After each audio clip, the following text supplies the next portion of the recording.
గత ప్రభుత్వం చేసిన సమయంలో కరెక్ట్ సినిమా చేద్దాం అనుకున్న సమయంలో చంద్రబాబు గారిని చేసేయడం, నన్నేమో వైజాగ్లో ఇబ్బందులు పెట్టేయటం, వీటన్నిటిలో చాలా డిఫికల్టీస్ వచ్చింది సినిమా పూర్తి చేయడానికి.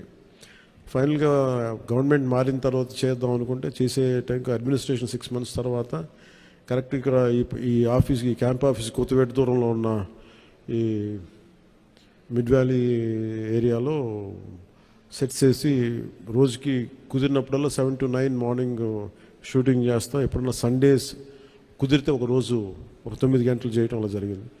సో ఫైనల్గా సినిమా ఫినిష్ పూర్తయింది. ఈ kind of action adventure,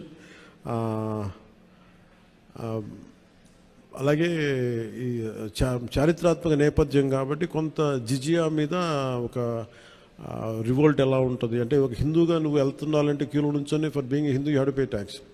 so అలాంటి ఇంట్రెస్టింగ్ ఎలిమెంట్స్ ఉన్నాయి. And it's more of a wholesome entertainer తప్ప దీంట్లో ఏ విధంగా పొలిటికలైజ్ అనేది ఏముండదు. ఇట్స్ ఫ్యామిలీ ఎంటర్టైనర్ కాదు. ఇది నేను చేయటం వల్ల దీనికి ఇంకేదైనా రంగులు ఆపాదించబడతాయో నాకు తెలియదు, కానీ బట్ నేను మటు సినిమా చేసినప్పుడు it is beyond politics. So దాంట్లో ధర్మం అనేది ఒక ఎలిమెంట్.